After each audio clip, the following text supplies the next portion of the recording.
Hello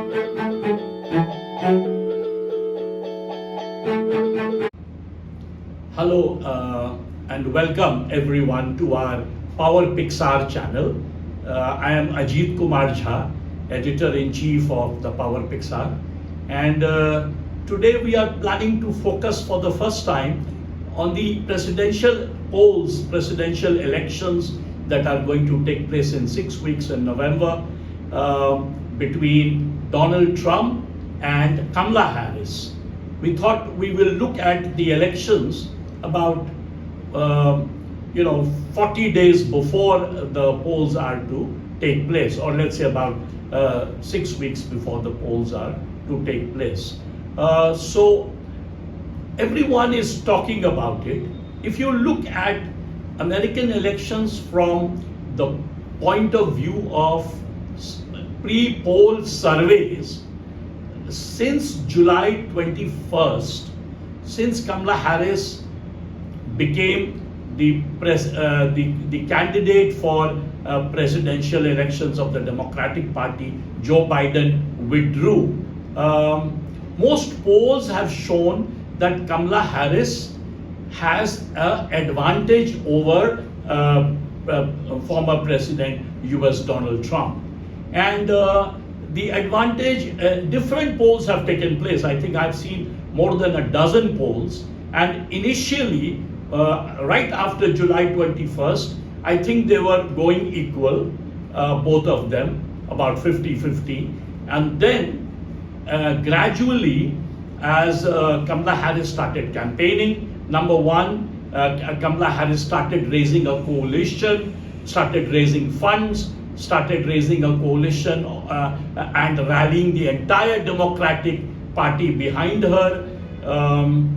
Plus, she has even managed to get Republican leaders, former President George Bush, former Defense Secretary Dick Cheney, his daughter Liz Cheney, who is a very important politician, of late Anthony Scaramucci, who used to be at one time a communication manager of Donald Trump. He has crossed over and now he has started working for Kamala Harris in the last 1 week.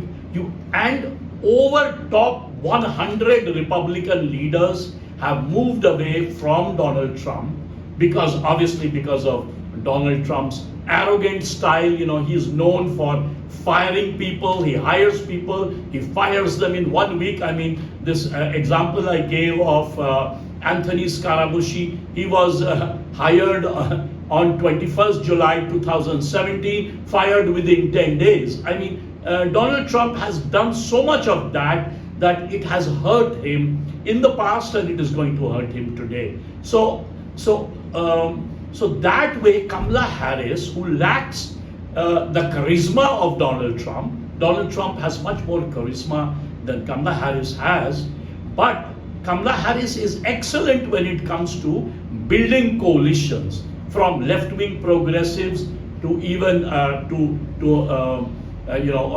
the entire Democratic Party behind her, all the Democratic voters behind her, and she has made inroads into the Republican Party. Now that has helped her and if you see the major polls, as I said, her popularity ratings are higher. In fact, among women voters, there is a gender gap of more than 10%.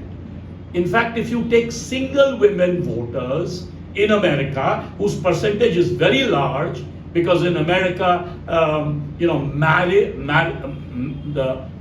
if you look at younger people, marriages are very few. So if you look at single women voters, she has almost a 15 to 20% advantage over Donald Trump. Plus, she has major advantages among non-white voters. For example, Mexican voters, black voters, several other voters. If you look at some of the analysis done by, let's say, Japanese television, European television channels, other countries' television channels, you will find she has an advantage of almost 75 versus 25, 80% versus 20%. So she is able to build this, rally a coalition around her. Remember, number of women voters supporting her is not only because she is women, but because she's campaigning on, if she becomes president, she will bring a legislation which will legalize abortion. In America, in the past, abortion was legal, but the Roe versus Wade, that important historic case, that was overturned by the Supreme Court, and in 20 states in America, abortion has become illegal, 20 out of 50 states. So she is going to bring abortion, the right to abortion. There, she believes that the women should have the right to decide, whereas Trump has taken a completely anti-stand on abortion and has lost women voters. Not only that, I think the way Trump speaks about women, his record in the past, that Trump faces 34 cases of felony. In fact, he has been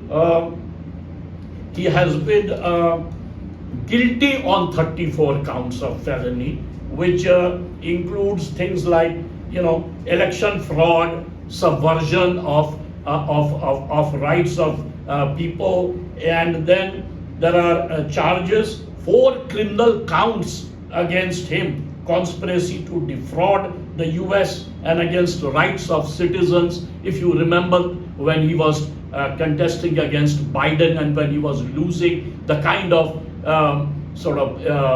populist, all the MAGA voters sort of rallied around him, and they were marching in Washington. That has made him very unpopular. And then, President Trump holds no, he is anti-immigration, he's racist, he is sexist. As I said in the past, he sort of hires people and fires them in 10 days. All the time he does it. So that has made him very unpopular. So to sum it up, in popular votes, Kamala Harris has a big advantage, and I already gave you the reasons. And this is despite the fact that she lacks charisma. Trump has more charisma. This is despite the fact that if she wins, she will be the first woman president, first black woman president. And she's half black, half Indian origin. And, President Trump always makes fun of it. Remember when he was questioning her identity in the same way that he had questioned Obama's identity in the past.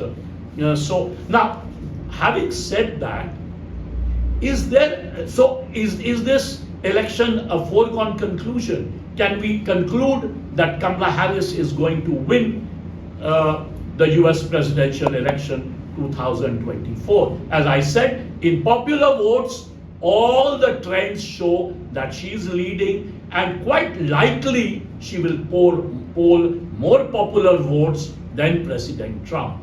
However, there is a very important caveat here. American elections are largely decided on popular votes, but not all the time. In fact, some people would argue that American elections are actually decided by an antiquated system, the system of Electoral College. And I do not want to go into the details of Electoral College, but in Electoral College, the winner in each state gets all the delegates of that particular state.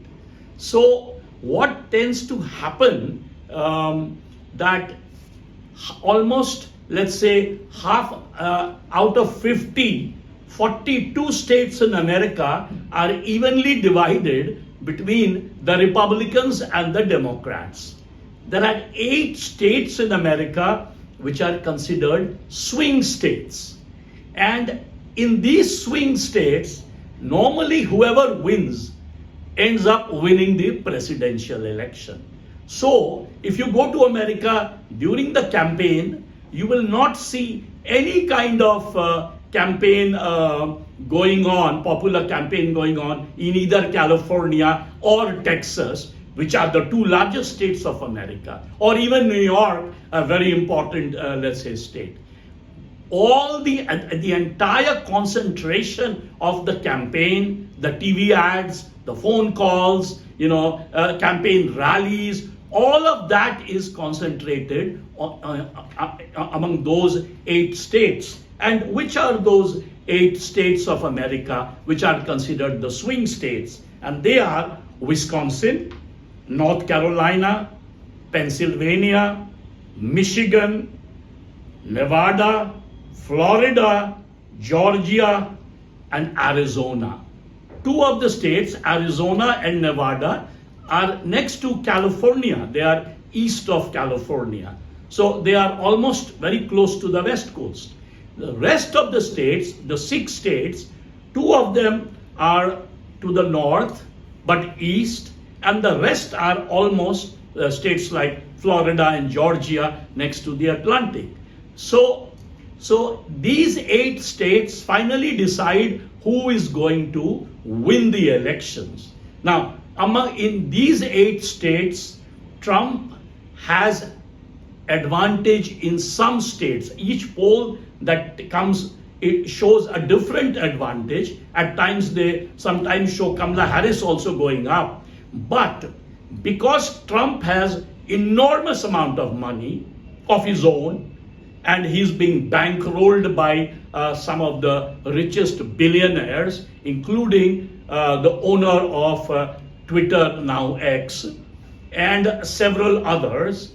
And because he has a lot of ground carders, especially his MAGA voters, his MAGA campaigners. And what is MAGA? MAGA is this popular movement that President Trump started, Make America Great Again. And largely white working class supporters who are, which one considers as a backlash against immigrants. Therefore, you will find President Trump always ends up talking all the time about immigrants. In that presidential debate, the only presidential debate that he had with Kamala Harris, in fact, he made a fool of himself because he uttered some nonsense, including things like that he heard in Ohio, immigrants, the criminals he calls them, immigrants are eating domestic pets like cats and dogs. So now all commentators are pointing out